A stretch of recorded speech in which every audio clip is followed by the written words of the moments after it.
Para empezar ya, preséntanos, Sergio, a la invitada que está ahí contigo en los estudios de Radio Nacional de España, en Prado del Rey, Elsa Punset. Pues Carlas, hoy estamos con Elsa Punset, vamos a entrevistarla por su brújula para navegantes emocionales. Y mira, Elsa es licenciada en Filosofía y Letras y máster en Humanidades por la Universidad de Oxford, en Inglaterra. Además, es máster en Periodismo por la Universidad Autónoma de Madrid.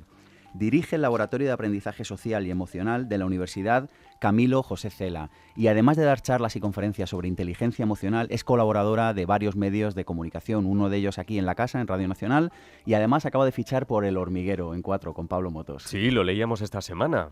Elsa Punset, buenos días. Muy buenos días, ¿cómo estáis? ¿Contenta con el nuevo fichaje? Pues la verdad es que cada vez que me preguntan yo digo que más que un fichaje o una sección, lo que tengo es un reto, ¿no? El reto enorme de hacer llegar a las personas, que son muchas las que ven El Hormiguero, pues un sentido de lo que nos pasa por dentro, de cómo nos comunicamos con los demás, cosas útiles. Ahí me apetece un montón. Te encontrarás, por ejemplo, a nuestro colaborador Luis Piedrahíta. Pues sí, son todos encantadores y muy divertidos, la verdad. Felicidades por ese Brújula para Navegantes Emocionales, editado por Aguilar. Por cierto, bueno, estás como en casa porque lo acaba de comentar Sergio, eres colaboradora también de Afectos en la Noche. Sí. Y Sergio, hablamos ya con Elsa enseguida, pero 3 puntos claves de cómo entender nuestras emociones. Mira, 3 puntos que nos ayuden a dar un poco de luz a esto de entendernos cómo funcionamos por dentro. Fíjate, leo en el libro de Elsa, en Brújula para Navegantes Emocionales, que bueno, los seres humanos tenemos 5 emociones básicas, que son la felicidad, la tristeza, la ira, el asco y el miedo. Y fíjate, parece que prestamos menos atención a las positivas porque señalan que todo va bien. Y por tanto prestamos más emoción a las negativas porque nos indican que hay algo que va mal. Pero fíjate, Carlas, que lo interesante de esto es que esto explica por qué prácticamente en cualquier cultura del planeta las personas conocen más palabras para describir emociones negativas que para describir emociones positivas o neutras. Pero esto es importante entenderlo, porque si no parece que todo va mal. Pero no, es que nuestra atención se focaliza más en aquello que va mal, bueno, pues por una cuestión de supervivencia. Segundo punto. Segundo punto. Fíjate, otra propuesta. A mí sabes que me gusta, Carlas, hacer propuestas prácticas, propuestas que nuestros escuchantes... Para que las pongan ahí en práctica. Sí, de cuando acaben de escucharnos puedan de alguna manera, bueno, pues hacer una acción, una práctica que les lleve a mejorar su vida. Es la radio interactiva. Sergio, lo de los escuchantes os lo habéis inventado vosotros, es una palabra del programa, porque la utilizáis los dos. Uy, ahora resulta que Elsa Punset nunca ha escuchado el programa de Pepa Fernández. Porque qué horror. Esto de escuchantes es antiguo, ¿eh? Qué gracia, me ha encantado. Pero no te preocupes porque nos encanta que todavía lleguen consultas sobre eso. Pero bueno, nosotros consideramos que lo de escuchar, lo de ser escuchante, es algo más activo que oyente. No, y tú sabes que además lo de escuchar bien a los demás es una de las habilidades que más desconocemos. Nos deberían enseñar a escuchar a los demás. Y hay técnicas muy sencillas para escuchar al otro que te ayudan a resolver conflictos, ¿no? Y a no entrar de pronto en una guerra con el otro. Y son útiles. En el programa, si queréis, un día hablamos de ello. Mira, pues nos encanta que te guste eso de escuchantes, Elsa. Me ha encantado. Y la propuesta, Carlas, precisamente va por esto de escuchar, porque fíjate, Elsa habla en su libro, bueno, hace una propuesta que es la que yo lanzo ya a nuestros escuchantes, que es la de que para que las personas aprendan a escucharse, Elsa Punset sugiere a los padres que se graben cuando hablan, cuando discuten, cuando están con los hijos. Eso cuando las cosas van muy mal, ¿no? Porque es verdad que tendemos a hacer las cosas con el piloto automático puesto y tendemos a veces a ni siquiera escuchar, justamente a no ver cómo estamos hablando a los demás y les decimos cosas terribles, ¿no? Y a veces esto es algo que se recomienda a los padres cuando realmente las relaciones con los hijos se han deteriorado y tú ves que la comunicación se corta, ¿no? Se recomienda que nos grabemos, ¿no? Y que luego nos escuchemos y digamos, eso es como cuando escribes un correo electrónico muy enfadado y luego lo vuelves a leer 2 o 3 días más tarde, ¿no? Y dices, uy, no me extraña que el otro se lo haya tomado tan mal. Pero ¿no? seguro que no nos reconocemos en el 99,9% de los casos. Absolutamente. Y eso es, fíjate que son técnicas para vivir mejor, muy sencillas, ¿no? Es realmente decir las cosas sintiendo, poniéndote en la piel del otro. Eso es empatía, una emoción social básica, imaginándote cómo va a recibir esto, porque a lo mejor no lo has dicho con mala idea, pero si la sensación es agresiva, el otro se va a cerrar. Es decir, no hay comunicación que resista la agresividad. Y estabais hablando antes de que realmente muchas de las emociones básicas que sentimos son negativas, Y esto, bueno, lo decías tú, Sergio, es una cosa evolutiva. El cerebro es así porque quiere sobrevivir, pero hay que aprender a no poner el cerebro en guardia cuando hablamos a los demás, ¿no? Porque cuando algo te asusta, lo que tú quieres hacer es agredir o huir. Esto es la reacción del cerebro. Pero lo que no quieres es entablar conversación con esa persona, ¿no? Entonces, aprender a comunicarse de una forma que abra al otro, no que lo cierre, pues es fundamental. Son cosas que nos deberían enseñar en las escuelas y no lo hacen. Tercera clave, ese Sergio. momento llegará. Carla, si la tercera clave, fíjate, para ser buenos navegantes emocionales, bueno, leo en el libro de Brújula para navegantes emocionales, pero es que además estoy profundamente de acuerdo que hay que aprender a expresar el amor hacia los demás de forma explícita. ¿Esto qué diablos es? Esto es simplemente decirle ahondar, ¿no? a los demás que les apreciamos, que les queremos, que nos ha gustado lo que han hecho. Fíjate que en esto la cultura latina que tiene, bueno, las culturas latinas en general, que tienen un montón bueno, pues de características buenas en cuanto a la forma de relacionarnos con los demás, pero fíjate que somos culturas que apoyamos poco al otro. Es difícil encontrar... Y mira, Sergio, que quizá muchos escuchantes deben pensar, bueno, qué tontería eso que están diciendo ahora, pero es que es básico. Muy pocas veces damos abrazos, besamos al otro, muy pocas veces mostramos lo que pensamos y lo que sentimos por los demás, ¿no? No decimos sobre lo todo bueno. Si es positivo. Claro, es decir, nos centramos en decirle al otro lo que ha hecho mal y muy a menudo no tomamos ese tiempo, y estoy segura que nuestros escuchantes estarán de acuerdo con ellos si piensan un momento en sus vidas, ¿no? La ilusión que te hace que los demás te digan algo cariñoso, una palabra de apoyo, una palabra de afecto, bueno, eso te da alas para el día. Lanzamos un reto, Elsa, que ahora cuando acabemos la entrevista, que nuestros escuchantes cojan el teléfono y llamen a alguien cercano y le digan lo bien que hace esa persona algo, lo mucho que le quieren, lo que aprecian que haya tenido ese detalle con ellos, pues y que observen qué pasa el fin de semana. Claro, uy, los otros se van a extrañar, cuando reciban esa llamada. Exacto, pues pero qué triste que nos extrañemos. Claro, por eso digo. Con lo fácil que es decir, hay una cosa que sabemos y es que la afectividad es básica para los humanos y realmente es el indicador de felicidad más seguro que conocemos, por encima, al contrario de lo que siempre creemos, por encima de la educación, el dinero, la posición social, por encima de todo está el afecto, ¿no?, de los demás. Y en ese sentido, cada ser humano tiene en sus manos la posibilidad de hacer mucho bien o mucho daño, ¿no?, a los demás. Te lo voy a poner más difícil que los del hormiguero incluso. Difícil eso. Brújula para navegantes emocionales es un recorrido por las diferentes edades de una persona, los retos, problemas, necesidades emocionales a los que nos enfrentamos a lo largo de nuestra vida. Pero, ¿qué es una emoción? Pues mira, me lo has puesto facilísimo, ¿no? ¿Sí? Tú imagínate, Carlos, tu vida si no hubiese emociones. ¿Te levantarías de la cama por la mañana? Seguramente no. No. Es decir, tú si quieres saber cómo se sienten las personas profundamente deprimidas, probablemente casi lo que les está faltando más es las emociones, es sentir emociones. Las emociones son la energía, es la gasolina, es la motivación. ¿No es exceso de emociones negativas? Sí, pero llega un momento en que las emociones negativas se centran en una que es una inmensa tristeza, una desgana, una sensación de que nada merece la pena. Tú imagínate vivir con esa sensación de que nada merece la pena, ¿no? Horroroso. Yo siempre pienso que de las virtudes que tengo, y tengo muchísimos defectos, pero de las virtudes que tengo, una a la que me costaría muchísimo renunciar es el sentido del humor. A mí me gusta mucho reírme, ¿no?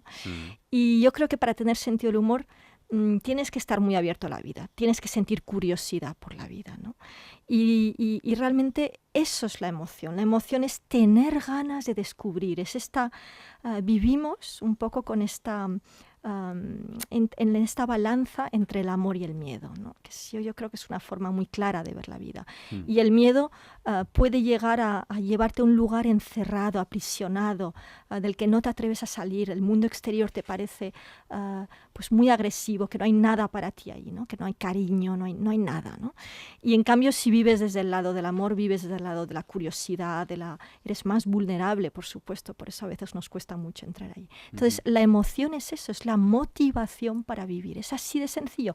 Son los ladrillos de los que estamos hechos. Y vivimos con ello a diario. ¿Qué sucede con las emociones reprimidas, Elsa? ¿Qué pasa con ellas? Bueno, tú sabes que esto ya se sabe desde tiempos de Freud, ¿no? Yo no soy una gran admiradora de Freud, más que nada por la imagen que tenía de la mujer, que era tan equivocada y, bueno, tan dura, ¿no? Y tan absurda, mi forma de ver. Pero sí es verdad que era un un gran psicólogo, un gran psiquiatra en muchos sentidos, y él no fue el primero en hablar del inconsciente, pero sí fue una de las personas que empezó a darle forma a esta idea de que mucho de lo que nos pasa en la cabeza es más invisible y misterioso que visible, ¿no? Es decir, que los humanos vivimos como si pudiésemos controlarlo todo, y en realidad no controlamos casi nada. En realidad todo lo que se agazapa en nuestra cabeza y sobre todo toda la parte emocional, pues es secreta, ¿no? Son emociones que de alguna forma puedes llamarlas reprimidas o invisibles, porque no sabes por qué están ahí, ¿no? Y por eso, para comprender tu vida, para que te vaya mejor, tienes que comprender los mecanismos, ¿no? Por eso incluso programas de gran audiencia y programas muy entretenidos como El Hormiguero, bueno, yo creo que son únicos en ese sentido, pero se atreven a dar el paso en esto. Pablo Motos es muy visionario, ¿no? Se atreven a dar el paso y a decir, oye, las personas necesitan saber qué les pasa por dentro, ¿no? Y vamos a contárselo de una forma entretenida. Yo creo que eso es lo que hay que empezar a comprender. Y qué poca importancia le damos a eso, ¿verdad? Bueno, es que no se puede comprender. Es decir, ya sé que venimos del siglo XX, que ha sido el siglo de la supervivencia física. Sí. Oye, teníamos que aprender a sobrevivir físicamente, a saber que había que lavarse las manos, tener higiene para no morir de enfermedades, ¿no? Se ha alargado muchísimo nuestra esperanza de vida. Pero... Y es muy curioso, Elsa, porque a veces nos llegan comentarios a través del Facebook o correos electrónicos. Cuando hablamos de estos temas, de las emociones, nos dicen algunos, bueno, estáis haciendo pseudociencia. Bueno, todavía suena a eso. Pero es una pena poner que la ciencia reemplace la religión. Yo creo que las personas que hacen esto lo confunden. Es decir, la ciencia es simplemente la capacidad de comprender el mundo de una forma racional, no dar respuestas inventadas, sino dar respuestas reales. No son las únicas respuestas que hay, porque la ciencia avanza poquito a poquito, ¿no? Pero pretender que este conocimiento lo vamos a transformar en latín como la Biblia antes, ¿no? Para que nadie lo comprenda, es una pena. Es una pena. No, nos roban de algo muy importante. Diferentes medios de acercarse a la realidad y diferentes medios de conocimiento. Uno de ellos es el conocimiento científico, pero hay otros tipos de conocimiento que no deberían ser desechados. Y es verdad que se ha convertido como la nueva meca, pero no todo cabe por ese filtro. Sí, pero incluso vamos a ver, la psicología es un conocimiento científico, ¿no? Saber qué nos pasa por dentro. ¿Qué pasa? Que en el tema de las emociones, hasta hace 10 o 15 años, no podíamos entrar en la caja negra del cerebro, ¿no? No había los medios para medir todos los procesos emocionales, y ahora sí, y por eso todo ese conocimiento está saliendo a la calle y las personas lo están reclamando, ¿no? Es el momento adecuado para que podamos comprender lo que nos pasa por dentro. ¿Qué es una inundación emocional, Elsa? Bueno, es cuando las emociones te pueden, ¿no? Evidentemente, es decir, como realmente venimos de una educación, y ten en cuenta, Carles, que la educación que hemos recibido realmente es muy parecida a la que recibieron a nuestros padres, es decir, es un poco una educación del siglo XIX, ¿no? Las escuelas, todo le falta un reciclaje, ¿no? A lo que nos están enseñando, todo va muy deprisa en ese sentido en los últimos años, y no nos han enseñado habilidades sociales y emocionales. Esto es algo que está entrando en las escuelas, pero que tardará todavía pues un poquito, no mucho. Yo creo que en 5 o 6 años ya estará ahí, ¿no? Hablando de escuelas, Elsa, el libro es una reflexión, ya lo saben, sobre por qué sentimos, cómo sentimos y por qué nos comportamos como nos comportamos. Una reflexión conjunta con el lector sobre las diferentes etapas de la madurez. Y esta semana, un estudio de la revista estadounidense Newsweek aprueba a España en cuanto a sanidad, pero nos suspende en cuanto a educación, teniendo en cuenta 2 parámetros, que son el porcentaje de alfabetización y la media de años en que permanecemos escolarizados. No sé qué diría esa misma revista si se fijara también en la poca empatía que a veces se produce entre los adolescentes. La adolescencia es una época básica y fundamental para las emociones, y la escuela, por ejemplo. Sí, yo creo que en España, tenemos los problemas que tienen muchos países con los sistemas educativos. En todos los países occidentales se está reconsiderando qué tenemos que enseñar a nuestros hijos, ¿no? Pero creo que además en España tenemos un problema añadido, y efectivamente estoy de acuerdo contigo, es en la época de la adolescencia, ¿no?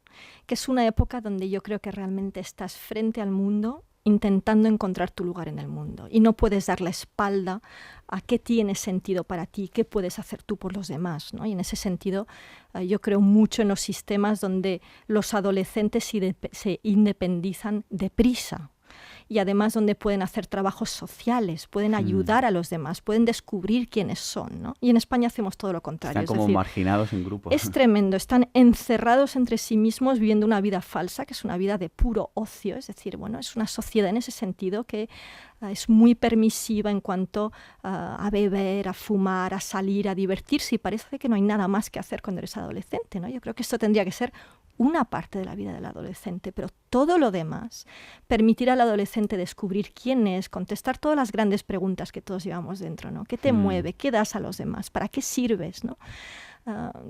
Y eso en un momento en el que tienes un cerebro y una capacidad física y una emoción, ¿no?, por la vida enorme, ¿por qué lo desperdiciamos, ¿no? Yo creo que ahí, como realmente los resultados no están siendo muy buenos, vamos a tener que dar una vuelta con mucha humildad a lo que estamos dando a nuestros adolescentes. Lo que pasa es que a veces nos falta un poco de capacidad de autocrítica, ¿no? Y a veces nos falta el decir, oye, si esto no funciona, vamos a cambiarlo, ¿no? Somos un poco conformistas. Elsa, regresando al tema de las emociones, ¿qué es antes, la emoción o el pensamiento? Hombre, es decir, las determinadas... Esto es como el huevo y la gallina, ¿no? Lo sé. Pero determinadas emociones nos llevan a una manera de pensar, o determinadas formas de pensar nos generan ciertas emociones. Y es que a mí la pregunta me parece importante, porque en función de eso tendremos que incidir en un aspecto o en otro. Sí, hombre, en principio en el cerebro está la parte instintiva, ¿no? Es decir, todos los procesos automáticos como respirar, digerir, cosas que haces que te lata el corazón, cosas que haces sin pensar. Luego está toda la parte emocional, y luego en el caso de los humanos se ha desarrollado toda la corteza cerebral, que es donde están todos los procesos más racionales, ¿no? Y hasta ahora se tendía a enfrentar la emoción con la razón y a pensar que la parte racional podía con la emoción. Yo creo que el gran cambio es que ahora se reconoce que están totalmente unidas y que van una con la otra, y que en determinados casos gana la emoción, sobre todo cuando el cerebro cree que tu vida está en peligro, y tú puedes pensar que tu vida está en peligro muchas veces no sé si al día, pero a la semana, ¿no?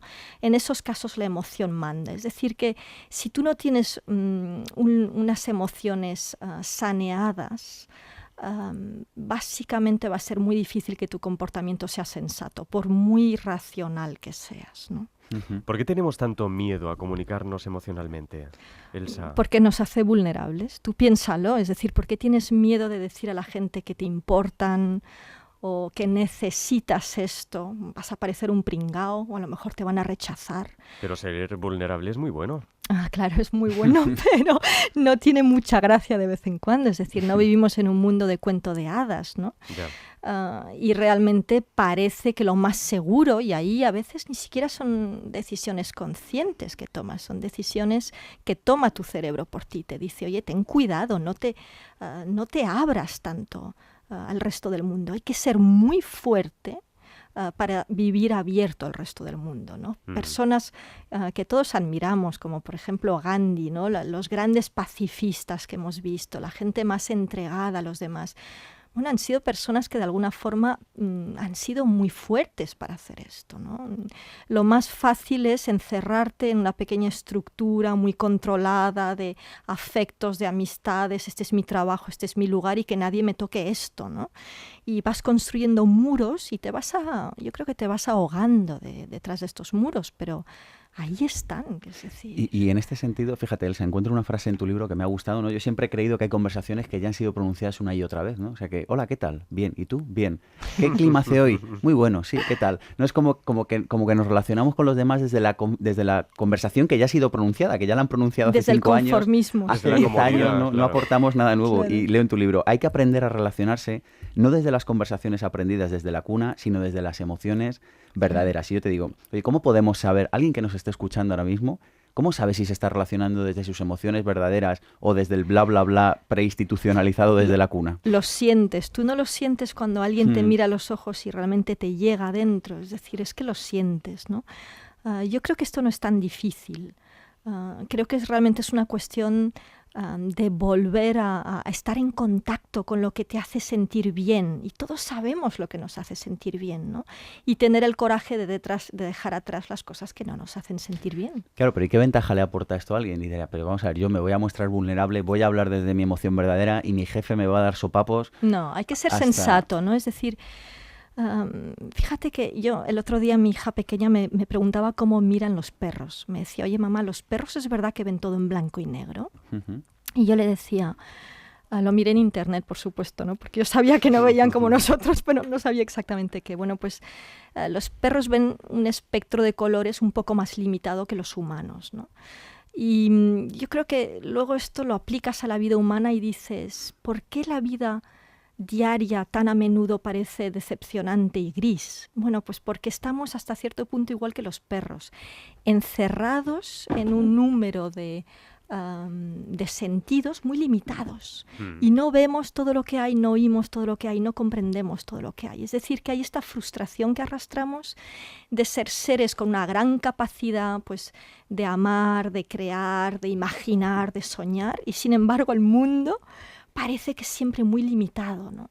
Yo creo que hay que aprender a trascender esto, a tomárselo con un poco de sentido del humor, a reconocer que tienes que enraizarte en un mundo real, real a efectos prácticos, pero que hay mucho más allá, ¿no? Y tienes que aprender a ver como otros destellos, como vivir un poco en la imaginación. Yo siempre recuerdo a las personas que el cerebro no distingue muy bien entre realidad y ficción, y deberíamos vivir mucho más en la ficción y no tomárnoslo como algo que no existe. La ficción es otra parte de la vida, ¿no? Te permite soñar. Me gustaría recordar y recomendar a nuestros escuchantes que pueden visitar la página de internet de Elsa Punset, www.elsapunset.com. Perdona, Carles, a los escuchantes y a los oyentes también, ¿eh?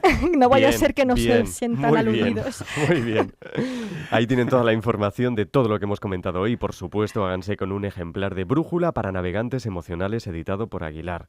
Elsa Punset, un placer y mucha suerte con Los Locos del Hormiguero. No, son unas hormigas maravillosas. Gracias y buenos días. Un abrazo. Sergio, hasta la semana que viene. Hasta la semana que viene, Carlas. Recuerden, pueden consultar y recuperar este espacio en pensamientopositivo.org.